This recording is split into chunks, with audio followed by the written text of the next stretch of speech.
ਦੋਸਤੋ ਮਾਰਕੀਟ ਦੇ ਅੰਦਰ ਨਵਾਂ ਟਰੈਕਟਰ ਆ ਗਿਆ, ਨਵਾਂ ਸ਼ਿਕਾਰ ਆ ਗਿਆ, ਐਗਰੀ ਪਲੱਸ ਯੂਨੀਵਰਸਲ 533 65 HP ਦੇ ਅੰਦਰ ਸੇਮ ਗਾਜ਼ੀ ਅਰਗਾਈ ਆ, ਗਾਜ਼ੀ ਦੀ ਕਾਪੀ ਕਹਿ ਲਓ। ਕੀਮਤ ਦੀ ਗੱਲ ਕੀਤੀ ਜਾਵੇ ਤਾਂ 24.5 ਲੱਖ ਰੁਪਈਆ ਕੀਮਤ ਹੈ ਦੀ, 24,52,000। ਗਾਜ਼ੀ ਨਾਲੋਂ ਤਕਰੀਬਨ ਵਾਹਵਾ ਢੇਰ ਸਾਰਾ ਸਸਤਾ ਜੇ। ਤੇ ਬਾਕੀ ਇਹਦਾ ਪੇਂਟ ਸ਼ੇਂਟ ਦੇਖ ਲਓ। ਬਾਕੀ ਇਹ ਜੀ ਲਾਹੌਰ ਮਾਰਕੀਟ ਦੇ ਅੰਦਰ ਖੜਾ ਵਾ, ਜਿਹੜੇ ਦੋਸਤ ਭਰਾ ਨੇ ਲੈਣਾ ਹੋਵੇ ਇਹਨੂੰ ਆਣ ਕੇ ਚੈੱਕ ਕਰੇ, ਚਲਾ ਕੇ, ਭਜਾ ਕੇ, ਨਠਾ ਕੇ, ਗਜਾ ਕੇ, ਵਜਾ ਕੇ ਤੇ ਫਿਰ ਇਹਨੂੰ ਖਰੀਦੇ। ਬਾਕੀ ਟਰੈਕਟਰ ਦੇ ਟਾਇਰ ਆ ਉਹ ਜਰਨਲ ਦੇ ਮਿਲ ਜਾਂਦੇ ਆ ਇਸ ਦੇ ਅੰਦਰ, ਉਹੀ ਗਾਜ਼ੀ ਵਾਲਾ ਸਾਈਜ਼ 14/9/28 ਦੇ। ਬਾਕੀ ਬੈਕ ਸਾਈਡ ਆ ਛੱਤ ਇਸ ਦੇ ਨਾਲ ਮਿਲ ਦੇ ਰਹੀ ਹੈ ਕੰਪਨੀ। ਬਾਕੀ ਬੈਕ ਸਾਈਡ ਤੇ ਹੁੱਕ ਵਗੈਰਾ ਕੋਈ ਨਹੀਂ।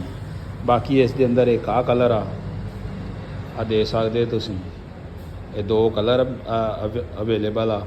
ਜਿਹੜੇ ਕਿਸੇ ਦੋਸਤ ਭਰਾ ਨੇ ਲੈਣਾ ਹੋਵੇ ਉਹ ਇੱਥੇ ਸ਼ੋਅਰੂਮ 'ਤੇ ਆਣ ਕੇ ਦੇਖ ਕੇ ਤੇ ਉਹ ਟਰੈਕਟਰ ਜਿਹੜਾ ਲੈ ਸਕਦਾ। ਬਾਕੀ ਟਰੈਕਟਰ ਸੇਮ ਇਹ ਵੀ ਉਹਦੇ ਨਾਲ ਦਾ ਹੀ, ਸਿਰਫ ਇਸ ਟਰੈਕਟਰ ਦਾ ਜਿਹੜਾ ਕਲਰ ਆ ਉਸ ਦਾ ਫਰਕ ਆ।